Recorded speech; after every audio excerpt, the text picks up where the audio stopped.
ಮತ್ತು ಮನುಷ್ಯ ನಿಜವಾದ ಆನಂದವನ್ನು, ನಿಜವಾದ ಸುಖವನ್ನು ಯಾವಾಗ ಪಡಿತಾನೋ ಅಂದ್ರೆ ಆತ ಸತ್ಯವನ್ನು ಅರಿತುಕೊಂಡಾಗನೇ ಪಡೆಯೋದು. ಸತ್ಯ ಅಂದರೆ ಏನು ಅಂದರೆ, ಸತ್ಯ ಅಂದರೆ ಯಾವಾಗಲೂ ಇರುವಂಥದ್ದು. ಅದಕ್ಕೆ ಸತ್ಯ ಅಂತ ಕರೆಯೋದು. ಯಾವುದು ನಿನ್ನೆ ಇತ್ತು, ಇವತ್ತು ಅದ, ನಾಳೆಯೂ ಇರ್ತದೆ, ಅದು ಸತ್ಯ. ಯಾವುದು ಇವತ್ತದ, ನಾಳೆ ಇರುವುದಿಲ್ಲ, ಅದು ಸತ್ಯ ಅಲ್ಲ. ಇದು ಅಸತ್ಯ ಅಥವಾ ಸುಳ್ಳು. ಇವತ್ತೇನೋ ಅದ ಇದು, ಆದರೆ ನಾಳೆ ಇರೋದಿಲ್ಲ. ಈ ಸುಳ್ಳನ್ನು ನಾವು ನಂಬಿದ್ದೀವಿ ಅಂದರೆ, ಸುಳ್ಳನ್ನು ನಾವು ಪ್ರೀತಿಸಿದ್ದೀವಿ ಅಂದರೆ ಯಾವಾಗಲೂ ಸಂತೋಷವಾಗಿರಲಿಕ್ಕೆ ಆಗೋದಿಲ್ಲ. ಆದರೆ ಸತ್ಯ ಯಾವಾಗಲೂ ಇರ್ತದೆ, ಅದು ಎಂದೂ ನಾಶ ಆಗೋದಿಲ್ಲ.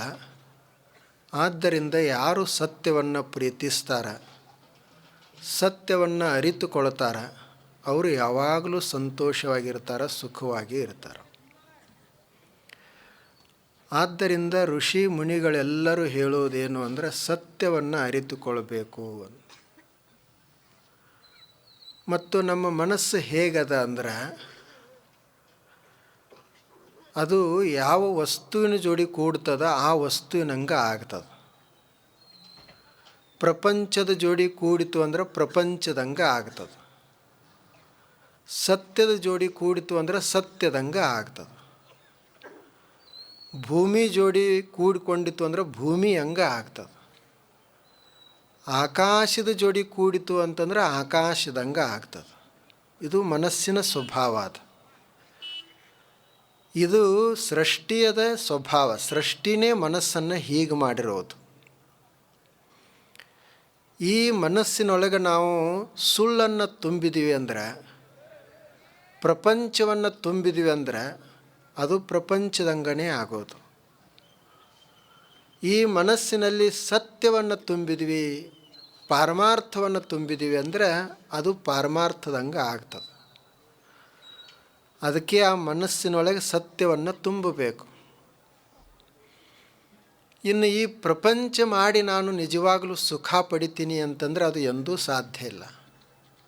ಅಲ್ಲಮ್ಮ ಪ್ರಭುದೇವರು ಹೇಳ್ತಾರೆ, ಸುಖ ಪಡ್ತೀನಿ ಪಡ್ದನಿ ಅಂತ ಹೇಳುವಂಥ ಜೀವಿದ ಹೆಂಗೆ ಆಗೈತಿ ಅನ್ನೋದನ್ನು ಅವ್ರು ಹೇಳ್ತಾರೆ. ಅರಗಿನ ಪುತ್ಥಳಿಯನ್ನು ಉರಿಕೊಂಡಡೆ ಉದಕ ಬಾಯಾರಿ ಬಳಲುತ್ತಿದೆ, ಅಗೆಯಿಂಬೋ ಬಾವಿಯ ಅಗೆಯಿಂಬೋ. ಬಾವಿ ಅಗಿದಾತ ಸತ್ತ, ಬಾವಿ ಬತ್ತಿತ್ತು, ಇದು ಕಾರಣ ನೆರೆ ಮೂರು ಲೋಕವೆಲ್ಲ ಬರು ಸೂರ್ಯ ಹೋಯಿತು ಗುಹೇಶ್ವರ ಅಂತ ಹೇಳಿದರು. ಇದು ಬೆಡಗಿನ ವಚನ.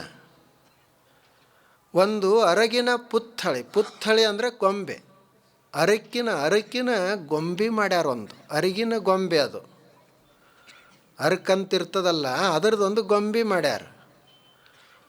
ಅದಕ್ಕೆ ಉರಿ ಹತ್ಯದ. ಆ ಬಳಿಕ ಉದಕ ಅಂದರೆ ನೀರು, ಉದಕ ಬಾಯಾರಿ ಬಳಲುತ್ತಿದೆ. ನೀರಿಗೇನೆ ನೀರಡಿಕೆ ಆಗ್ಯದ. ಒಬ್ಬ ಮನುಷ್ಯ ನೀರು ಬೇಕು ಅಂತ ಹೇಳಿ ಬಾವಿ ತೆಗಿಲಿಕ್ಕೆ ಶುರು ಮಾಡಿದ. ಬಾವಿ ತೆಗೆದ, ನೀರೇನು ಹತ್ತಲಿಲ್ಲ. ಕೊನೆಗೆ ಬಾವಿ ತೆಗೆದವನೇ ಸತ್ತ. ಈ ಕತೆ ಮೂರೂ ಲೋಕದವ್ರದ್ದು ಎಲ್ಲರದು ಹಿಂಗೆ ಆಗೈತಿ ಅಂತ ಹೇಳಿದರು. ಏನು ಹಂಗಂದ್ರೆ, ಅರಗಿನ ಗೊಂಬೆ ಅಂದರೆ ಯಾವುದು, ಅದಕ್ಕೆ ಉರಿ ಹತ್ತೈತಿ ಅಂದರೆ ಏನಾಗೈತಿ, ನೀರಿಗೆ ನೀರಡಿಕೆ ಹೆಂಗಾಯಿತು, ಬಾವಿ ತೋಡುವುದಂದರೆ ಏನು ಮಾಡೋದು, ಮತ್ತು ಬಾವಿ ತೋಡುವವ ಯಾರು, ಮೂರೂ ಲೋಕದೆಲ್ಲ ಹಿಂಗೆ ಆಗೈತಿ ಅಂತ ಕೊನೆಗೆ ಅದಲ್ಲ. ಇದಕ್ಕೆ ಬೆಡಗಿನ ವಚನ ಅಂತ ಕರೆಯೋದು, ಒಗಟಿದ್ದಂಗೆ ಅದು. ಇಂಥ ವಚನಗಳನ್ನು ಅವರು ಅಲ್ಲಮ್ಮ ಪ್ರಭುದೇವರು ಬರೆದರು. ಅವುಗಳಿಗೆ ಯಾರೂ ಭಾಷ್ಯವನ್ನೇ ಬರೆದಿರಲಿಲ್ಲ, ವ್ಯಾಖ್ಯಾನವನ್ನು ಮಾಡಿರಲಿಲ್ಲ. ನೋಡ್ರಿ, ಅದು 12ನೇ ಶತಮಾನದಾಗ ಅವರು ಬರೆದು ಹೋದರು. ಈ 21ನೇ ಶತಮಾನದವರೆಗೆ ಯಾರೂ ಅದರ ಮೇಲೆ ವ್ಯಾಖ್ಯಾನವನ್ನು ಬರೆದಿರಲಿಲ್ಲ. ಆ ಎಲ್ಲ ವಚನಗಳಿಗೆ ಮತ್ತು ವ್ಯಾಖ್ಯಾನವನ್ನು, ಅರ್ಥವನ್ನು ಬರಿಬೇಕಾದ್ರೆ ಅಲ್ಲಮ್ಮರಂಥ ಬಯಲು ಯೋಗಿಗಳ ಅಪ್ಪುಗಳೇ ಬರಬೇಕಾಯಿತು. ಅವರು ಅದಕ್ಕೆ ಬರೆದರು. ವಚನ, ಅಲ್ಲಮ್ಮ ಪ್ರಭುದೇವರ ವಚನ ನಿರ್ವಚನ ಅಂತ ಹೇಳಿ ಪುಸ್ತಕವನ್ನು ಬರೆದರು. ಅದರಲ್ಲಿ ಆ ಅಲ್ಲಮ್ಮರ ಎಲ್ಲ ವಚನಗಳಿಗೆ ವಿವರಣೆಯನ್ನು ಕೊಟ್ಟಾರ. ಈಗ ನೋಡ್ರಿ, ಇದು ಅರಗಿನ ಗೊಂಬೆ ಅಂದರೆ ಈ ಶರೀರನೇ ಒಂದು ಪುತ್ಥಳಿ. ಅದು ಅರಗ ಹೆಂಗೆ ಕರಗ್ತದ ಹಂಗೆ ಇದು ಕರಗುವಂಥದ್ದು, ಸುಂದರದ. ಇದು ಒಂದು ಗೊಂಬೆ. ಇದಕ್ಕೆ ಉರಿ ಹತ್ಯದ ಅಂದರೆ ಇದು ಕಾಲದೊಳಗೆ ಅದ. ಇದು ಕಾಲ ಅನ್ನೋದು ಪ್ರತಿ ಕ್ಷಣ ಸುಡ್ತಾ ಅದ. ಕಾಲನ್ನುವುದನೇ ಉರಿ, ಕಾಲನ್ನುವುದನೇ ಬೆಂಕಿ. ಆ ಬೆಂಕಿ ಈ ಶರೀರವನ್ನು ಪ್ರತಿ ಕ್ಷಣ ಅದು ಸುಡ್ತಾ ಅದ. ಆ ಬಳಿಕ ಉದಕ ಬಾಯಾರಿ ಬಳಲುತ್ತಿದೆ. ನೀರಿಗೆ ನೀರಡಿಕೆ ಆಗೈತಿ ಅಂತಂದ್ರೆ ಮನಸ್ಸು ಅದು ಉದಕ್ಕಿದ್ದಂಗೆ. ಆದರೆ ಆ ಮನಸ್ಸಿಗಿನ ಈಗ ಬೇಕು ಬೇಕು ಅಂತ ಅನ್ಸಕತ್ತದ, ಅದಕ್ಕೆ ನೀರಡಿಕೆ ಆಗ್ಯದ. ಆ ಬಳಿಕ ಇದ್ರ ಒಳಗೆ ಒಬ್ಬ ಜೀವಿ ಅದಾನ, ಅವ ಬಾವಿ ತೆಗಿಯುವವ. ಬಾವಿ ತೆಗೆದು ಅಂದರೆ ಇವೇನು ಸುಖದ ಸಾಧನಗಳನ್ನು ಮಾಡ್ತೀವಲ್ಲ, ಇವೆಲ್ಲ ಬಾವಿ ತೆಗೆದುವೇ ಕೆಲಸ. ಹೊಲ ತೊಗೊಂಡ್ರೆ ಸುಖ ಸಿಗ್ತೈತಿ, ಮನೆ ಮಾಡಿದ್ರೆ ಸುಖ ಸಿಗ್ತದ, ಮದುವೆ ಮಾಡಿಕೊಂಡ್ರೆ ಸುಖ ಸಿಗ್ತದ, ಅಂಗಡಿ ಆಯಿತು, ಅದು ಆಯಿತು, ಇದು ಆಯಿತು. ಇವೆಲ್ಲ ಬಾವಿ ತೆಗೆಯೋ ಕೆಲಸ ನಡೆದಾವೆ. ಹಿಂಗೆ ಈತ ಜೀವನದ ತುಂಬ ಬಾವಿ ತೆಗಿತಾನ, ನೀರು ಹತ್ತುವುದಿಲ್ಲ. ಬಾವಿ ತೆಗೆದ ಒಂದು ದಿವಸ ಸಾಯ್ತಾನ, ಶರೀರನೂ ಸುಟ್ಟು ಹೋಗ್ತದ. ಕೊನೆಗೆ ಏನು ಉಳಿತು ಅಂದರೆ ಬರೋ ಸೂರ್ಯ ಹೋಯಿತು ಅಂತ. ಕೊನೆಗೆ ಎಲ್ಲ ಖಾಲಿನೇ ಆಯಿತು. 3 ಲೋಕದವ್ರದ್ದೆಲ್ಲ ಹಿಂಗೆ ಆಗೈತಿ. 3 ಲೋಕದವ್ರ ಕಥೆಯೆಲ್ಲ ಹಿಂಗೆ ಆಗ್ಯದ. ನಾವು ಬಡವರು ಸಣ್ಣ ಸಣ್ಣ ಬಾವಿ ತೆಗಿತೀವಿ, ಶ್ರೀಮಂತರು ದೊಡ್ಡ ದೊಡ್ಡ ಬಾವಿ ತೆಗಿತಾರೆ. ಎಲ್ಲರೂ ಬಾವಿ ತೆಗ್ಯಾವ್ರೆ. ಮತ್ತು ಯಾರ ಬಾವಿಗೂ ನೀರು ಆಗೋದಿಲ್ಲ. ನೀರು ಆದಂಗೆ ಆಗ್ತೈತಿ, ನೀರೇ ಇರಂಗಿಲ್ಲ. ಹೀಗಾಗೈತಿ ಅಂತ ಹೇಳ್ತಾರೆ. ಇದು ಪ್ರಪಂಚದ ಸ್ಥಿತಿ, ಇದು ಪ್ರಪಂಚದ ಚಿತ್ರಣ. ಇದು ಯಾರಿಗೆ ಸಮಾಧಾನ ಅದ, ಯಾರು ನಾನು ಸುಖವನ್ನು ಅನುಭವಿಸಿನಿ ಅಂತ ಹೇಳ್ಕೊಳ್ಳಿಕ್ಕೆ ಸಾಧ್ಯ ಅದ? ಯಾರು ಈ ಪ್ರಪಂಚ ನಂಬಿದವರು ಯಾರೂ ಸುಖವಾಗಿ ಇಲ್ಲ. ಕೊನೆಯ ತನಕನೂ ಹೋರಾಡಿ ಹೋರಾಡಿ ಹೊಡೆದಾಡಿ ಏನಾಯಿತು ಅಂತ ಕೇಳಿದ್ರೆ ನಿರರ್ಥಕ ಆಯಿತು ಅಂತ. ಕೊನೆಗೆ ಅದು ಬರ್ತದೆ. ಯಾಕಂತಂದ್ರೆ ಆ ಮನುಷ್ಯ ಈ ಪ್ರಪಂಚವನ್ನು ನಂಬಿದ, ಅದಕ್ಕೆ ಹೀಗಾಗ್ತದ ಅಂತ ಅಲ್ಲಮ್ಮ ಪ್ರಭುದೇವರು ಹೇಳಿದರು. ಅದಕ್ಕೆ ಅವರು ಋಷಿಗಳು ಹೇಳಿದರು, ಸತ್ಯವನ್ನು ನಂಬಬೇಕು, ಸತ್ಯವನ್ನು ಪ್ರೀತಿಸಬೇಕು. ಆ ಸತ್ಯದ ಅನುಭೂತಿ ಸಾಕ್ಷಾತ್ಕಾರ ಮನುಷ್ಯನಿಗೆ ಆಯಿತು ಅಂದರೆ ಆ ಮನುಷ್ಯ ಸಮಾಧಾನವನ್ನು, ಸಂತೋಷವನ್ನು, ಆನಂದವನ್ನು ಅನುಭವಿಸಲಿಕ್ಕೆ ಸಾಧ್ಯ ಅದ. ಇವು ಉಳಿದಂಥ ಪ್ರಪಂಚದಾಗ ಕಷ್ಟ ನಷ್ಟಗಳು ಇದ್ದದ್ದೇ ಇವು, ಮತ್ತು ಇವು ಇರಲೇಬೇಕು. ಇವುಗಳ ಮಧ್ಯದಲ್ಲೇ ನಾವು ಸಂತೋಷವನ್ನು ಅನುಭವಿಸಲಿಕ್ಕೆ ಸಾಧ್ಯ ಅದ. ಸಮುದ್ರ ಮಂಥನ ಕೇಳ್ತೀವಲ್ಲ, ಸಮುದ್ರ ಮಂಥನ ಮಾಡಿದರು. ಒಂದು ಕಡೆ ದೇವತೆಗಳು, ಇನ್ನೊಂದು ಕಡೆ ರಾಕ್ಷಸರು. ಮೇರು ಪರ್ವತವನ್ನೇ ಕಡಗೋಲು ಮಾಡಿದರು. ವಾಸುಕಿ ಅನ್ನುವಂಥ ಸರ್ಪವನ್ನು ಹಗ್ಗ ಮಾಡಿದರು. ಒಂದು ಕಡೆ ದೇವತೆಗಳು ಜಗ್ಗಿದ್ರು, ಇನ್ನೊಂದು ಕಡೆ ದಾನವರು ಜಗ್ಗಿದ್ರು. ಸಮುದ್ರ ಮಂಥನ ನಡೀತು. ಅದರಿಂದ ಕೊನೆಗೆ ಅಮೃತ ಸಿಕ್ತು ಅಂತ ಹೇಳ್ತೀವಲ್ಲ. ಇದು ಸಾಂಕೇತಿಕ. ಹಾಗೆ ನಮ್ಮ ಜೀವನದಲ್ಲಿಯೂ ಪ್ರತಿ ಕ್ಷಣ ಸಮುದ್ರ ಮಂಥನನೇ ನಡೆದಿರ್ತದೆ.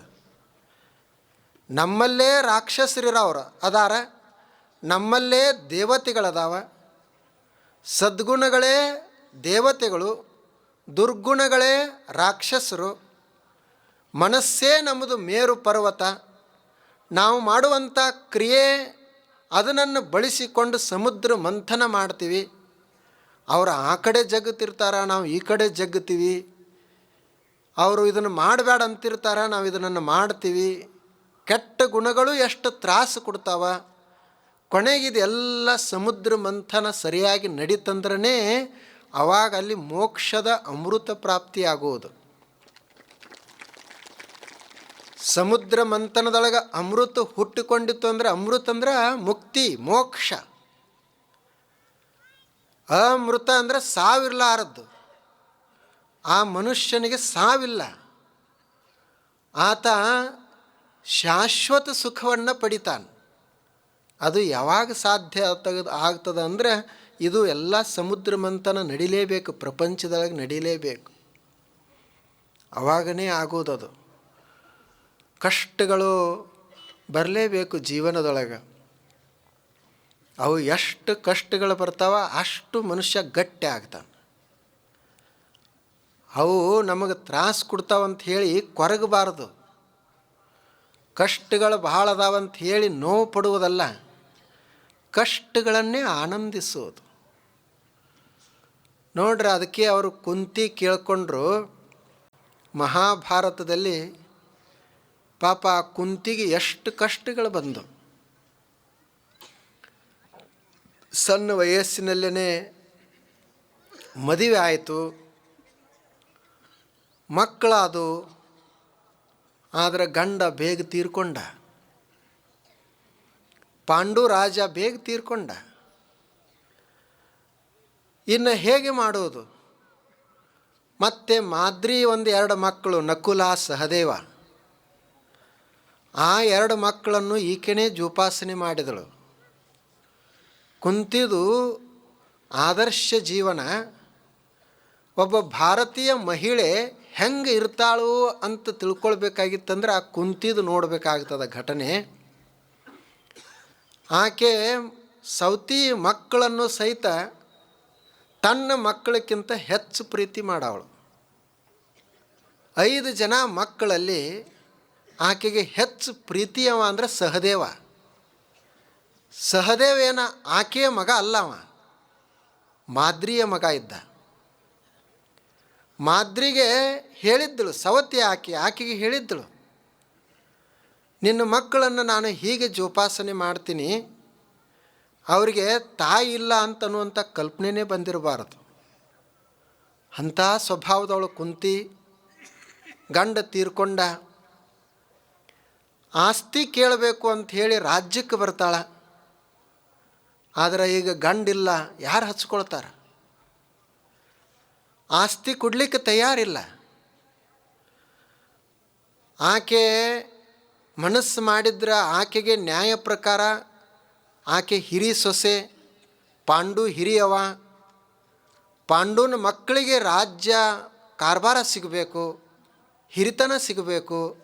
ಆದರೆ ಹಂಗೆ ಸಿಗಲಿಲ್ಲ. ಧೃತರಾಷ್ಟ್ರನ ಮಗ ದುರ್ಯೋಧನ, ಆತ ರಾಜನಾದ. ಅಲ್ಲಿ ಅಪಮಾನ ಆಯಿತು. ಆ ಬಳಿಕ ಅರಿಗಿನ ಮನೆಯನ್ನು ಮಾಡಿ ಇವ್ರನ್ನೆಲ್ಲ ಸಾಯಿಸಬೇಕು ಅಂಥೇಳಿ ಕೌರವರು ಪ್ರಯತ್ನ ಮಾಡಿದರು. ಇವರು ಹೇಗೋ ಅಲ್ಲಿಂದನೂ ಪಾರಾಗಿ ಅರಣ್ಯಕ್ಕೆ ಹೋದರು. 5 ಜನ ಮಕ್ಕಳನ್ನು ಅರಣ್ಯದಲ್ಲೇ ಜೋಪಾಸನೆ ಮಾಡಿದಳು. ಕೊನೆಗೆ ಒಂದು ಹಳ್ಳಿಯರೇ ಕೊಡ್ರಿ, ನಮಗೆ ಒಂದು ಹಳ್ಳಿಯಲ್ಲೇ ನಾವು ಇರ್ತೀವಿ ಅಂತ ಹೇಳಿದರು. ದುರ್ಯೋಧನ ಒಂದು ಹಳ್ಳಿ ಕೊಡ್ಲಿಕ್ಕೂ ತಯಾರಿಲ್ಲ. ನೋಡ್ರಿ, ಆಕೆದು ಕಷ್ಟದಲ್ಲಿನೂ ಇನ್ನೊಬ್ಬರಿಗೆ ಸಹಾಯ ಮಾಡುವಂಥ ಗುಣ. ಅರಣ್ಯದೊಳಗಿದ್ದಾಗ ಅಲ್ಲಿ ಒಂದು ಮಣಿತನಕ್ಕೆ ಬಕಾಸೂರನಿಗೆ ಆಹಾರ ಕೊಡಬೇಕು. ಆ ಮನೆಯಲ್ಲಿ ಒಬ್ಬ ತಂದೆ, ಒಬ್ಬ ಹೆಂಡತಿ, 1-2 ಮಕ್ಕಳು. ಅಲ್ಲಿ ಒಂದು ಎತ್ತಿನ ಗಾಡಿ ಅನ್ನ ಕೊಡಬೇಕು, ಒಬ್ಬ ಮನುಷ್ಯನನ್ನು ಕೊಡಬೇಕು. ಆವಾಗ ಅವರಲ್ಲೇ ಚರ್ಚೆ ನಡೀತೀನಿ, ಯಾರು ಹೋಗೋದು? ಅಲ್ಲಿ ಆ ಗಂಡ ಹೇಳ್ತಿದ್ದ, ನಾನು ಹೋಗ್ತೀನಿ. ಆವಾಗ ಹೆಂಡತಿ ಹೇಳಿದಳು, ನೀವು ಹೋದಿ ಅಂದ್ರೆ ಮಕ್ಕಳೆಲ್ಲ ಅನಾಥ ಆಗ್ತಾವು, ನಾನು ವಿಧವೆ ಆಗ್ತೀನಿ. ಸಮಾಜದೊಳಗೆ ವಿಧವೆ ಆಗಿ ಇರುವುದಕ್ಕಿಂತ ನೀನಿರು, ನಾನೇ ಹೋಗ್ತೀನಿ ಅಂತ ಆಕೆ ಹೇಳ್ತಿದ್ದಳು. ಆ ಬಳಿಕ ಹೆಣ್ಣು ಮಗಳು ಒಂದಿತ್ತು. ಆಕೆ ಹೇಳ್ತಿದ್ದಳು, ನಾ ಹೋಗ್ತೀನಿ, ನೀವು ಇರ್ರಿ, ಇನ್ನೊಂದು ಮಗುವನ್ನು ನೀವು ಮತ್ತೆ ಪಡಿಬಹುದು. ಸಣ್ಣ ಹುಡುಗ ಅದು ನಾ ಹೋಗ್ತೀನಿ ಅಂತಿತ್ತು. ಇದನ್ನು ಕುಂತಿ ಕೇಳಿಕೊಂಡ್ಳು. ಆವಾಗ ಆಕೆ ಅವ್ರಿಗೆ ಹೇಳಿದಳು, ನಿಮಗೆ ಇರುವ 2 ಮಕ್ಕಳದಾವು, ಅವರೂ ಹೋಗೋದು ಬೇಡ, ನೀವು ಹೋಗೋದು ಬೇಡ. ನನಗೆ 5 ಜನ ಮಕ್ಕಳದಾರ. 5 ಜನರಲ್ಲಿ ಒಬ್ಬ ಮಗನನ್ನು ನಾನು ಕಳಿಸ್ತೀನಿ. ಮತ್ತು ಅವನು ಭಾಳ ಸಮರ್ಥದಾನ. ಅವ ರಾಕ್ಷಸನನ್ನು ಎದುರಿಸುವಂಥ ಸಾಮರ್ಥ್ಯ ಉಳ್ಳವದಾನ ಅಂತ ಹೇಳಿ ಅವ್ರನ್ನೆಲ್ಲ ಒಪ್ಪಿಸಿದಳು. ನೋಡ್ರಿ ಯಾರು ಕಳಿಸ್ತಾರೆ ಮಕ್ಕಳನ್ನು. ನೆರೆ ಮನೆಯವರಿಗೆ ಕಷ್ಟ ಬಂದದಂತ ಹೇಳಿ ಈಕೆ ತನ್ನ ಮಗನನ್ನು ಕಳಿಸ್ಲಿಕ್ಕೆ ಸಿದ್ಧಳಾದಳು. ಆವಾಗ ಆ ಮನೆಯವ ಹೇಳಿದ, ನೀವು ನಮ್ಮ ಮನೆಗೆ ಅತಿಥಿಯಾಗಿ ಬಂದರಿ, ನಿಮಗೆ ನಾವು ಹೇಗೆ ಕಷ್ಟಗಳನ್ನು ಕೊಡುವುದು? ಆಕೆ ಹೇಳಿದ್ರೆ, ಅದು ಏನೂ ವಿಚಾರ ಮಾಡಬೇಡ, ನನ್ನ ಮಗ ಬಹಳ ಸಮರ್ಥದಾನ ಅದನ್ನು ಎದುರಿಸಲಿಕ್ಕೆ ಅಂತ ಹೇಳಿ ಅಲ್ಲಿ ಆ ಮನೆಯನ್ನು ರಕ್ಷಿಸಿದಳು. ಮುಂದೆಲ್ಲ ಯುದ್ಧ ನಡೀತು. ಹೋರಾಡಿದ್ರು ಇವರು 5 ಜನ ಹೋರಾಡಿದರು, ಗೆದ್ದರು. ನೋಡ್ರಿ, ಕೊನೆಗೆ ಆಕೆ ಯಾರ್ದು ಸೇವಾ ಮಾಡ್ತಿದ್ದಳಂತ, ಧೃತರಾಷ್ಟ್ರ ಉಳಿದ, ಗಾಂಧಾರಿ ಉಳಿದಳು ಯುದ್ಧದಲ್ಲಿ. ಅವರೇನು ಯುದ್ಧದಲ್ಲಿ ಭಾಗವಹಿಸಿರಲಿಲ್ಲ. ಅವರು 101 ಜನ ಮಕ್ಕಳೆಲ್ಲ ತೀರ್ಕೊಂಡ್ರು. ಆವಾಗ ಅವರು ಸೇವಾ ಮಾಡಲಿಕ್ಕೆ ಯಾರೂ ಇರ್ತಿರಲಿಲ್ಲ. ಈ ಕುಂತಿ ಅವ್ರು ಸೇವಾ ಮಾಡ್ತಿದ್ದಳಂತ. ಯಾರು ಈಕಿನನ್ನು ರಾಜ್ಯ ಬಿಟ್ಟು ಹೊರಗೆ ಹಾಕಿದರು, ಯಾರು ಆಕೆ ಮಕ್ಕಳ ಜೋಡಿ ಯುದ್ಧ ಮಾಡಿದರು, ಮಣಿ ಕಟ್ಟಿ ಸುಡಬೇಕಂತ ಪ್ರಯತ್ನ ಮಾಡಿದರು, ಆಸ್ತಿ ಎಲ್ಲ ಕಸ್ಕೊಂಡ್ರು, ಅವ್ರಿಗೀಗ ಏನೂ ಇಲ್ಲ. ಅವ್ರ ಸೇವಾ ಯಾರು ಮಾಡ್ತಿದ್ದಳು ಅಂತಂದ್ರೆ ಈ ಕುಂತಿ ಮಾಡ್ತಿದ್ದಳು. ಆಕೆಗೆ ಎಲ್ಲರೂ ಕೇಳೋರು, ಇದೇನಿದು, ನಿನಗೆಲ್ಲ ತೊಂದರೆ ಮಾಡಿದವ್ರಿಗೆ, ಅನ್ಯಾಯ ಮಾಡಿದವ್ರಿಗೆ ನೀನು ಹೀಗೆ ಮಾಡಕತ್ತಿದೆಯಲ್ಲ. ಆಕೆ ಕುಂತಿ ಸ್ವಭಾವನೆ ಹಾಗೆತ್ತು. ಕೊನೆಗಿನ್ನೆಲ್ಲ ಆಗಿನ ಕಾಲದಲ್ಲಿ ಪ್ರಪಂಚವನ್ನು ಬಿಟ್ಟು ಕೊನೆಯ ವಯಸ್ಸನ್ನು ಅದು ಅರಣ್ಯದಲ್ಲಿ ಕಳಿಬೇಕು, ವನವಾಸದಲ್ಲಿ ಕಳಿಬೇಕು. ಎಲ್ಲ ಮಕ್ಕಳಿಗೆ ರಾಜ್ಯವನ್ನು ಒಪ್ಪಿಸಿ ಅರಣ್ಯಕ್ಕೆ ಹೋಗ್ತೀವಿ ಅಂತ ಹೇಳಿದರು. ಆವಾಗ ಭೀಮ ಕೇಳಿದಂಥ ಆಕೆಗೆ, ಮತ್ತು ನೀನು ಅರಣ್ಯದಾಗನೇ ಇರೋದಾಗಿತ್ತಂದ್ರೆ ಮೊದಲು ಎಲ್ಲ ವನವಾಸನ ಮಾಡಿದೀವಿ, ಈಗ ನಮಗೆ ರಾಜ್ಯ ಸಿಕ್ತು, ನೀನು ಈಗ ರಾಜ್ಯ ಮಾತೆಯಾಗಿ ನಮಗೆ ಮಾರ್ಗದರ್ಶನ ಮಾಡ್ಕೊಂತ ಈ ರಾಜ್ಯದಲ್ಲಿ ಇರುವುದನ್ನು ಬಿಟ್ಟು ನೀನು ಮತ್ತೆ ಅರಣ್ಯಕ್ಕೆ ಹೋಗ್ತೀನಿ ಅಂದ್ರೆ ನಮ್ಮನ್ನು ಯುದ್ಧರೇ ಮಾಡೋಕ್ಕೆ ಯಾಕೆ ಹಚ್ಚಿದ್ದಿ? ಮತ್ತು ನಾವು ಮೊದಲೇ ಅರಣ್ಯದಾಗಿದ್ದೀವಲ್ಲ, ಅಲ್ಲೇ ಇರ್ತಿದ್ದೀವಿ. ಇಷ್ಟೆಲ್ಲ ಹೋರಾಟ ಮಾಡೋ ಅವಶ್ಯಕತೆ ಏನಿತ್ತು? ನೀನು ಈ ಸುಖವನ್ನೇ ಅನುಭವಿಸದಿದ್ರ. ಅವಾಗ ಆಕೆ ಕುಂತಿ ಹೇಳಿದಳಂತ, ವನವಾಸದಾಗ ನಾವು ಮೊದಲಿದ್ದೀವಿ, ಈಗೂ ನಾವು ವನವಾಸಕ್ಕೆ ಹೋಗ್ತೀನಿ, ಅರಣ್ಯಕ್ಕೆ ಹೋಗ್ತೀನಿ.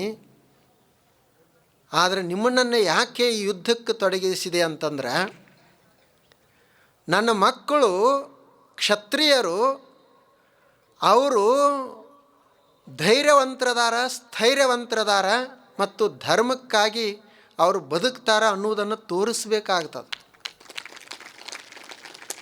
ನಾವು ಪಡುವಂಥ ಸುಖ ಬಹಳ ಮುಖ್ಯ ಅಲ್ಲ. ಆದ್ದರಿಂದ ನೀವು ಮಾಡಿದ್ರಿ, ನೀವು ಈಗ ಅನುಭವಿಸ್ರಿ, ನಾನು ಅರಣ್ಯಕ್ಕೆ ಹೋಗ್ತೀನಿ ಅಂತಂದಳು. ಆವಾಗ ಕೃಷ್ಣ ಕೇಳಿದ, ಅವ ಸೋದರ ಅಳಿಯ ಆಕೆಯದು ಕೃಷ್ಣ, ಈಕೆ ಸೋದರ ಅತ್ತೆ. ಆವಾಗ ನಿನಗೆ ಏನರ ಕೊಡ್ಬೇಕಂತ ಮಾಡೇನಿ, ಎಲ್ಲ ಪ್ರಪಂಚ ಎಲ್ಲ ಮಾಡಿದೆ, ಈಗ ನಿಂದು ಏನಾದರೂ ಇಚ್ಛೆ ಇದ್ದರೆ ಹೇಳು ನನಗೆ, ನೀ ಏನು ಕೇಳ್ತಿ ಅದನ್ನು ಕೊಡ್ತೀನಿ ಅಂತ ಹೇಳಿದ. ಆವಾಗ ಕುಂತಿ ಕೇಳ್ಕೊಳ್ತಾಳೆ ಕೃಷ್ಣನಿಗೆ. ಏನು ಕೇಳ್ಕೊಂಡ್ಲು? ವಿಪದಃ ಸಂತು ನ ಶಶ್ವತ್ ತತ್ರ ತತ್ರ ಜನಾರ್ದನ ಭವತೋ ದರ್ಶನಂ ಪುನರ್ಭವ ದರ್ಶನಂ ಯತ್ ಸ್ಯಾತ್ ಪುನರ್ಭವ ದರ್ಶನಂ. ನೀನು ನನಗೆ ಏನಾದರೂ ಕೊಡುವುದಿತ್ತಂದ್ರೆ, ನೋಡ್ರಿ ಯಾಕೆ ಕೇಳ್ತಾಳೆ, ನಿನಗೆ ಕೊಡಬೇಕಂತ ಅನಿಸಿತ್ತಂದ್ರೆ ನಾ ಏನು ನಿನಗೆ ಕೊಡಂತ ಕೇಳುವುದಿಲ್ಲ. ಆದರೆ ನಿನಗೆ ಕೊಡಬೇಕಂತ ಅನಿಸಿತ್ತಂದ್ರೆ ನನಗೆ ಕಷ್ಟಗಳನ್ನೇ ಕೊಡು, ವಿಪತ್ತುಗಳನ್ನೇ ಕೊಡು, ನೋವನ್ನು ಕೊಡು, ತೊಂದರೆಗಳೇ ಇರಬೇಕು. ಆವಾಗ ಆತ ಅಂತಾನೆ, ಇಡೀ ಜೀವನದ ತುಂಬ ಅಪಮಾನ, ಕಷ್ಟ, ನೋವು ಎಲ್ಲ ಅನುಭವಿಸೇದಿ, ಮತ್ತು ಅದನ್ನೇ ಕೇಳ್ತೀಯಲ್ಲ, ಏನರ ಒಂದಿಷ್ಟು ಸುಖ ಕೇಳು, ಮುಕ್ತಿ ಕೇಳು, ಸ್ವರ್ಗ ಕೇಳು, ಮುಂದಿನ ಜನ್ಮ ಅರೇ ಒಂದು ಕೇಳು, ರಾಣಿಯಾಗಿ ಹುಟ್ಟಬೇಕಂತ ಕೇಳು, ಮತ್ತೇನ್ರಿ ಕೇಳ್ಬೋದಾಗಿತ್ತು, ಇದನ್ನು ಯಾಕೆ ಕೇಳ್ತಾ ಅದದಿ ಅಂತ. ಆಕೆ ಹೇಳ್ತಾಳೆ, ವಿಪದಃ ಸಂತು ನ ಶಶ್ವತ್ ತತ್ರ ತತ್ರ ಜನಾರ್ದನ. ನನಗೆ ಕಷ್ಟಗಳನ್ನು ಯಾಕೆ ಕೊಡು ಅಂದ್ರೆ, ಆ ಕಷ್ಟಗಳಿದ್ದು ಅಂದ್ರೇ ನಿನ್ನ ನೆನಪಾಗ್ತೈತಿ. ಸುಖ ಇತ್ತಂದ್ರೆ ನಿನ್ನನ್ನು ನೆನಪಿಸಿಕೊಳ್ತಿರ್ಲಿಲ್ಲ ನಾನು, ಕಷ್ಟಗಳದಾವಂತೆ ನೆನಪಿಸಿಕೊಳ್ತೀನಿ. ನಿನ್ನ ದರ್ಶನ ಆಯ್ತಂದ್ರೆ ನನ್ನ ಭವನೇ ನಾಶ ಆಗಿ ಹೋಗ್ತೈತಿ, ಅದಕ್ಕೆ ನನಗೆ ಕಷ್ಟಗಳನ್ನು ಕೊಡುವ. ನೋಡ್ರಿ, ನಾವು ಎಲ್ಲರೂ ಕಷ್ಟಗಳನ್ನು ಅನುಭವಿಸ್ತಿರ್ತೀವಿ. ನಮ್ಮ ಕಷ್ಟಗಳು ಇನ್ನೂ ಮುಂದಿನ ತಿಂಗಳು ಬರುವುದಾವಂದ್ರೆ ಈಗ ನಾವು ಚಿಂತೆ ಮಾಡ್ತೀವಿ. ಈಗ ಬಂದದ್ದಲ್ಲ, ಮುಂದಿನ ತಿಂಗಳು ಬರುವುದಾವಂದ್ರೆ ಈಗ ಈ ಮನುಷ್ಯನಿಗೆ ತ್ರಾಸ ಆಗ್ತಿರ್ತದೆ. ಇನ್ನು ನೀವು ಹೆಂಗೆ ಸಂತೋಷದಿಂದ ಬದುಕಾಕ ಬರ್ತದೆ ಹೇಳ್ರಿ ನೋಡೋಣ. ಬರಲಿ ಅಂತ ಹೇಳಬೇಕು, ಕಷ್ಟಗಳು ಎದುರಿಸೋಣ, ಅದರಲ್ಲೇ ಮಜಾ ಇರುವುದು. ಅವುಗಳಿಗೆ ಒಂದು ಆನಂದ ಅದ, ಅವುಗಳಲ್ಲಿ ಒಂದು ಆನಂದ ಇರ್ತದೆ, ಹೆದರುವುದಲ್ಲ. ಇದು ಜೀವನ ಇರುವುದನ್ನೇ ಹಾಗೇ ಅದ. ಬಹಳ ಅವುಗಳನ್ನು ನಾವು ಸಂತೋಷದಿಂದ ಅನುಭವಿಸಬೇಕಾಗ್ತದೆ. ಮತ್ತು ನಾವೇನು ತಿಳ್ಕೊಂಡ್ವಿ ಅಂತಂದರೆ, ನಮ್ಮದೊಂದು ಪ್ರಪಂಚ ಹೀಗೆ ಇರಬೇಕು ಅಂತ ತಿಳ್ಕೊಂಡೇವಿ. ಪ್ರಪಂಚ ಅಂದರೆ ಇದು ಎಲ್ಲ ಇರುವುದನ್ನೇ. ಅಲ್ಲಿ ಸ್ವಲ್ಪ ಸುಖ, ದುಃಖ, ಸಂತೋಷ ಮತ್ತು ಒಂದಿಷ್ಟು ನೋವು ಎಲ್ಲ ಇರುವುದನ್ನೇ. ಅದು ಒಂದು ಗಿಡದಾಗ ಗೂಗಿತ್ತು, ಅದರ ಮುಖ ಭಾಳ ಕುರೂಪ, ಯಾರೂ ನೋಡೋದಿಲ್ಲ, ಭಯ ಪಡ್ತಾರೆ ಗೂಗಿದು. ಆ ಬಳಿಕ ಅದೇ ಗಿಡದಾಗೂ ಒಂದು ಗಿಳಿ ಇತ್ತು, ಅದು ಭಾಳ ಸುಂದರ, ಅದನ್ನು ಎಲ್ಲರೂ ಪ್ರೀತಿಸ್ತಾರೆ ಮತ್ತು ಎಲ್ಲವನ್ನು ಕೊಡ್ತಾರೆ ಅದಕ್ಕೆ. ಒಂದು ದಿವಸ ಗಿಳಿ ಗೂಗಿಗೆ ಕೇಳ್ತು, ಏನಪ್ಪ ನಿಂದು ಜೀವನ ಗೂಗಿ, ನಿಂದೇನು ಮೈ ಬಣ್ಣ ಚಲೋ ಐತೆ, ಮುಖ ಚಲೋ ಅದನ, ಏನು ಕಂಠ ಚಲೋ, ಹೋಗಲಿ ಯಾರು ನಿನ್ನ ಪ್ರೀತಿಸ್ತಾರ? ಏನೂ ಇಲ್ಲ. ಯಾರು ನಿನ್ನ ನೋಡಿದ್ರಂದ್ರೆ ಗಾಬರಿ ಆಗ್ತಾರೆ. ಮತ್ತು ನೀನು ರಾತ್ರಿ ತಿರುಗಾಡೋದು, ಬಹುಶಃ ನಿನಗೆ ಭಾಳ ಕಷ್ಟ ಆಗಿರಬೇಕು ಅಂತ ಗಿಳಿ ಗೂಗಿಗೆ ಹೇಳಿತು. ಅದು ಗೂಗಿ ಋಷಿ, ಅದು ತಿಳುವಳಿಕೆ ಉಳ್ಳದ್ದದು, ಉಲೂಕ ಅಂತ ಕರೀತಾರೆ ಅದಕ್ಕೆ ಸಂಸ್ಕೃತದೊಳಗೆ, ಅದು ಜ್ಞಾನಿನೇ ಅದು. ಅದು ಹೇಳಿತು, ನನಗೆ ದೇವ್ರು ಏನೇನು ಕೊಟ್ಟಾನಲ್ಲ ಭಾಳ ಚಲೋ ಕೊಟ್ಟಾನ, ನಾನು ಅದರಲ್ಲೇ ಸಂತೋಷವಾಗಿ ಅದನಿ. ನನಗೆ ನನ್ನ ಕಷ್ಟ ಇಲ್ಲ, ನಿಮ್ಮ ಕಷ್ಟ ನೋಡಿ ನನಗೆ ಭಾಳ ತ್ರಾಸಾಗಕತ್ತೈತಿ. ನಿಮ್ಮದು ಬಣ್ಣ ಚಲೋ, ಎಲ್ಲ ಕೆಂಪ ಹಸಿರ ಎಲ್ಲ ಅದ, ಆದರೆ ಏನು ಮಾಡೋದು, ಯಾರ್ದಾರೆ ಪಂಜರದಾಗಿರ್ಬೇಕಲ್ಲ. ಅವ್ರು ಎಂಥ ಹಣ್ಣು ಕೊಡ್ತಾರೆ ಅದನ್ನು ತಿನ್ನಬೇಕು, ಅವ್ರು ಮಾತಾಡಂದ್ರೆ ಮಾತಾಡಬೇಕು, ಅವ್ರು ಕುಣಿ ಅಂದ್ರೆ ಕುಣಿಬೇಕು. ಇದು ಏನು ಮಾಡೋದು, ಬಂಗಾರದ ಪಂಜರಿದ್ದರೂ ಪಂಜರನೇ ಅಲ್ಲ, ಜೈಲೇ ಅಲ್ಲ ಅದು. ಜೈಲ್ದಾಗಿದ್ದರೇನು, ಬಂಗಾರದ ಜೈಲ್ದಾಗಿದ್ದರೇನು, ಜೈಲೇ. ನನಗೆ ಯಾರೂ ನೋಡುವುದಿಲ್ಲ, ಭಾಳ ಆನಂದವಾಗ್ಯದನಿ. ನಂದು ಬಣ್ಣ ಯಾರಿಗೂ ಹಿಡಿಸುವುದಿಲ್ಲ, ನನ್ನ ಕಂಠ ಯಾರಿಗೂ ಹಿಡಿಸುವುದಿಲ್ಲ, ನಾ ಆನಂದವಾಗ್ಯದನಿ. ನಾವು ನೋಡುವಂಥ ದೃಷ್ಟಿಕೋನ ಎಲ್ಲರಿಗೆ ಹಿಡಿಸಬೇಕಂತಂದ್ರೆ ಈ ಜಗತ್ತಿನಾಗ ಎಲ್ಲಿ ಸಾಧ್ಯ ಆಗ್ತದೆ? ನಮ್ಮ ಶರೀರವನ್ನು ನಾವು ಪ್ರೀತಿಸಬೇಕು, ನಮ್ಮ ಬಣ್ಣವನ್ನು ನಾವು ಪ್ರೀತಿಸಬೇಕು, ನಮ್ಮ ಮನೆಯನ್ನು ನಾವು ಪ್ರೀತಿಸಬೇಕು. ಅಲ್ಲಿ ನೋಡ್ತೀವಿ ನಾವು ಟಿ ವ್ಯಾಗ, ಅವ್ರದ್ದು ನೋಡಿದ ಬಳಿಕ ಏನಪ್ಪ ಎಂಥ ಶರೀರ ಅವ್ರದ್ದು, ಏನು ಸೌಂದರ್ಯ ಅಂತೀವಿ. ಯಾರು ಕೆಟ್ಟದ್ದನ್ನು ತೋರಿಸ್ತಾರೆ ಏನೋ, ಚಲೋ ಇದ್ದದ್ದನ್ನು ಅಷ್ಟೇ ತೋರಿಸ್ತಿರ್ತಾರೆ, ಕೆಟ್ಟದ್ದು ಹಿಂದಿರ್ತದೆ. ಮುಂದೆ ತೋರಿಸೋದು ಚಲೋ ಹಿಂದಿರ್ತದೆ. ಅವ್ರಿಗೆ ನಂಬುದು ನಮಗೆ ಭಾಳ ಗದ್ದಲಿರ್ತದೆ. ಅವ್ರದ್ದು ನೋಡಲಿಕ್ಕೆ ಚಂದ ಇರ್ತದೆ, ಆದರೆ ಸಮೀಪ ಹೋದ ಬಳಿಕ ಗೊತ್ತಾಗ್ತದೆ ಎಷ್ಟು ಕಷ್ಟ ಐತಿ ಅನ್ನೋದು ಗೊತ್ತಾಗ್ತದೆ. ಆದ್ದರಿಂದ ನಾವು ನೋಡುವುದು ನಮ್ಮ ಕಷ್ಟಗಳೇನು ಭಾಳಿಲ್ಲ ಅಂತ ಅನ್ಬೇಕು. ಕಷ್ಟಗಳು ಯಾವಾಗ ನಮಗೆ ಹೆಚ್ಚು ಅನ್ನಿಸ್ತಾವಂತಂದ್ರೆ ಇದು ಯಾರ್ದೋ ಮಾಡಾಕತ್ತೀವಿ ಅಂತಂದ್ರೆ ಕಷ್ಟಗಳು ಬರ್ತಾವಂತ. ಮಹಾತ್ಮ ಗಾಂಧೀಜಿಯವರು ಒಂದದು ಕಥೆ ಹೇಳ್ತಿದ್ರು. ಒಬ್ಬ ಸಣ್ಣ ಹುಡುಗಿ, ಬಾಲಕಿ, ಆಕೆ ಆ ಹುಡುಗಿದನೇ ಒಬ್ಬ ತಮ್ಮ, ಅವ 1 ವರ್ಷ 2 ವರ್ಷ ಆಕಿಕ್ಕಿಂತ ಸಣ್ಣವ, ಆದರೂ ದಪ್ಪಿದ್ದ. ಈ ಹುಡುಗಿನ ಇನ್ನೂ ತೆಳ್ಳಗ. ಆಕಿ ಅವನನ್ನು ಎತ್ಕೊಂಡು ಸೊಂಟದ ಮೇಲೆ ಕೂಡಿಸಿಕೊಂಡು ಹೊರಟಿರ್ತಾಳೆ. ಅವ ಬಾರಿದ್ದ, ಹಾಗೆ ಕೆಳಗಡೆ ಜರಿತಿದ್ದ, ಮತ್ತೆ ಎತ್ತುತ್ತಿದ್ದಳು. ಅವಾಗ ಇವ್ರು ಕೇಳಿದ್ರಂತ, ಅವ ಎಷ್ಟು ಭಾರ ಅದಾನ ಅಂತಂದ್ರಂತ. ಆ ಹುಡುಗಿ ಹೇಳಿದ್ರೆ, ಅವ ಭಾರ ಅಲ್ಲ, ಅವ ನಮ್ಮ ತಮ್ಮದಾನ.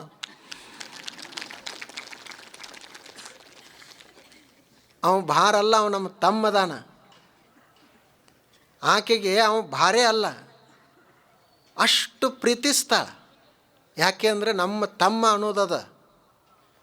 ನೋಡ್ರಿ, ಮನೆಯಲ್ಲಿ ತಾಯಿ ಎಷ್ಟು ದುಡಿತಾಳೆ, ಆಕೆ ದುಡಿಯುವಷ್ಟು ದುಡಿಯೋರು ಯಾರಿಲ್ಲ. ಆಕೆಗೆ ಧನು ಅನ್ನೋದನ್ನೇ ಆಗೋದಿಲ್ಲ, ಹಗಲ ರಾತ್ರಿ ಕಷ್ಟಪಟ್ಟು ದುಡಿತಾಳೆ. ಒಂದು ದಿವಸ ಅಡುಗೆ ಮಾಡೋದಲ್ಲ, ಎಷ್ಟು ದಿವಸ ಮಾಡಬೇಕಾಗ್ತದೆ. ಇವ್ರಿಗೆ ಒಂದು ದಿವಸ ಮಾಡಕ್ಕೆ ಹಚ್ಚಿರಿ ಗೊತ್ತಾಗ್ತದೆ ಅಡುಗೆ ಮಾಡೋದು. ಭಾಳ ಕಷ್ಟದ ಕೆಲಸದ ಅದು.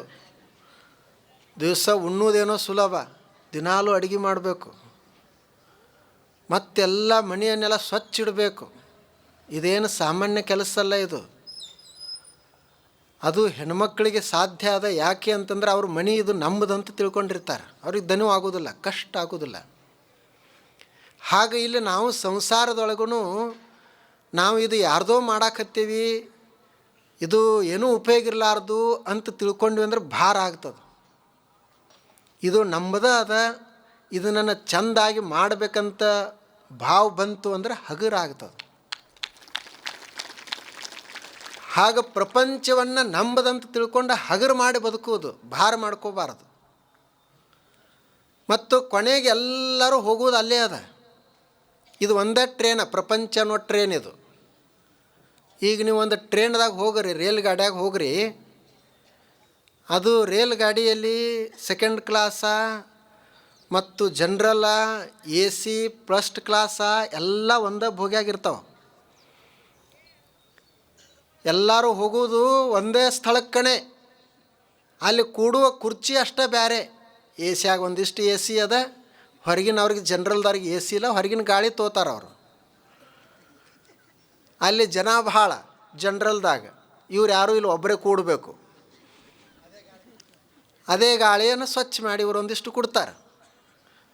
ಕೊನೆಗೆಲ್ಲ ಟ್ರೇನ್ ರಾತ್ರಿ ತುಂಬ ಹೋಗಲಿ ಹಗಲತ್ತು ಹೋಗಿ ಎಲ್ಲರೂ ಇಳಿಯೋದು, ಅಲ್ಲೇ ಇಳಿಯೋದು.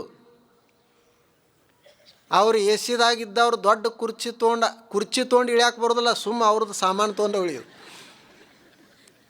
ಇವರು ಏನೂ ಇರಲಾರ್ದವರು ಅಲ್ಲೇ ಇಳಿಯೋದು, ಇದ್ದವ್ರೂ ಇಳಿಯೋದು. ಅಲ್ಲಿ ನಮ್ಮದು ಪಜಾ ಬಂತಂದ್ರೆ ಅಂತಿಮ ಗುರಿ ಬಂತಂದರೆ ಎಲ್ಲರೂ ಇಳಲೇಬೇಕು. ಈಗ ಇವರೆಲ್ಲ ಇದು ಪ್ರಪಂಚ ಟ್ರೇನ್, ಇದು ಒಂದೇ ಮಾತ್ರ ಅಂತಾರಲ್ಲ, ನಮ್ಮದು ಇದು ಪ್ರಪಂಚ ಟ್ರೇನ್ ಹೆಸದ ಪ್ರಪಂಚ. ಈಗ ನಾವೆಲ್ಲ ಜನರಲ್ದಾಗ ಅದೇವು, ನೆಲದ ಮೇಲೆ ಕೂತವ್ರು. ಇನ್ನು ಅವರೆಲ್ಲ ಬೆಂಗಳೂರವರು, ಮುಂಬೈದವರು, ಅವರು ಎ ಸಿ ಕೋಚ್ದಾಗ ಕೂತಾರ. ಎಲ್ಲರೂ ಇಲ್ಲೇ ಇಳಿಬೇಕು. ಹೀಗೆ ಇದು ಟ್ರೇನ್ ಇದೊಂದು. ಈ ಪ್ರಪಂಚದೊಳಗೆ ಏನು ಕಷ್ಟಗಳು ಬರ್ತಾವ, ಸಮಸ್ಯೆಗಳು ಬರ್ತಾವ, ಅವುಗಳನ್ನು ನಾವು ಸ್ವೀಕಾರ ಮಾಡಿ ಬದುಕುವುದು. ಮತ್ತು ಎಲ್ಲ ಸಮಸ್ಯೆಗಳಿಗೆ ಪರಿಹಾರ ಇಲ್ಲ, ಇದು ಸ್ಪಷ್ಟ ಇರಬೇಕು. ಎಲ್ಲ ಸಮಸ್ಯೆಗಳಿಗೆ ಪರಿಹಾರ ಇಲ್ಲ, ಎಲ್ಲ ಪ್ರಶ್ನೆಗಳಿಗೆ ಉತ್ತರ ಇಲ್ಲ. ಈಗ ಸಾವಂತೂ ಇದು ಸಮಸ್ಯೆನೇ. ಈಗ ನಮಗೆ ಇದಕ್ಕೆ ಪರಿಹಾರ ಏನು ರೀ? ಪರಿಹಾರ ಏನಿಲ್ಲ, ಅದಕ್ಕೆ ಒಪ್ಕೊಳ್ಬೇಕು ಅಷ್ಟೇ. ಹಾಗೆ ಕೆಲವರು ನಮಗೆ ಕೇಳ್ತಾರೆ ಬಂದ, ಆಯಿತು ಮದುವೆ ಆಗ್ತಾಯಿಲ್ಲ, ಪರಿಹಾರ ಏನು? ಒಂದೇನೋ ಪರಿಹಾರ ಹೇಳಿದೆ, ಆಯಿತು ಸರಿ, ಆಗಲಿಲ್ಲ ಅಂದ್ರೆ ಏನೂ ಪರಿಹಾರ ಇಲ್ಲ ಅಂತ ತಿಳ್ಕೊಬೇಕು. ಯಾಕೆ ಪರಿಹಾರ ಇಲ್ಲಾರ್ದು ಭಾಳಷ್ಟು ಅದಾವೆ, ಮದುವೆ ಆಗ್ಲಾರ್ದು ಭಾಳ ಜನ ಅದಾರ. ಇವ ಹನುಮಂತ ಕೇಳಲಿಕ್ಕೆ ಹೋದ, 5 ಶನಿವಾರ ಹೋದ, 11 ಶನಿವಾರ ಹೋದ, ಮಕ್ಕಳಾಗಲಿ ಅಂತ, ಮದುವೆ ಆಗಲಿ ಅಂತ ಹೋದ. ಅವ ಹನುಮಂತ ಆಯ್ತಪ್ಪ ಬರೋದು ಬರ್ತಿ, ಚಲೋ ಆಗಲಿ ಅಂತ ಹೇಳಿದ. ಆಗವಲ್ಲು, ಮದುವೆನೂ ಆಗವಲ್ದು. ಆ ಬಳಿಕ ಅವ ಮತ್ತು ನಿಂದು ಶಕ್ತಿಯರೇ ಏನು ಅಂತ ಕೇಳಿದ, ಹನುಮಂತಕ್ಕೆ ಕೇಳಿದ ಭಕ್ತ. ಇಷ್ಟೆಲ್ಲ ನಾವು ಭಕ್ತಿಯಿಂದ ಪ್ರಾರ್ಥನೆ ಮಾಡಿದ್ರು ಏನೂ ಪರಿಣಾಮ ಆಗಲಿಲ್ಲ ಅಂತಂದ್ರೆ ಏನಾಗ್ಬಿಡೋದು?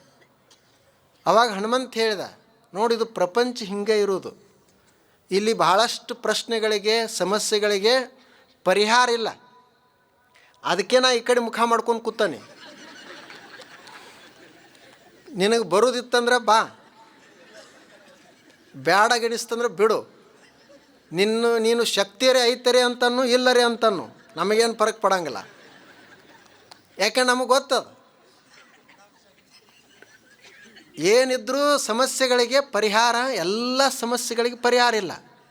ಈಗ ನೀವು ನಾವು ಬಂದು ನನಗೆ ಕೇಳಿದ್ರಿ, ನನಗೆ ಸಾವು ಬರಬಾರ್ದಂದ್ರೆ ಏನು ಹೇಳ್ಬೇಕು ಹೇಳಿ?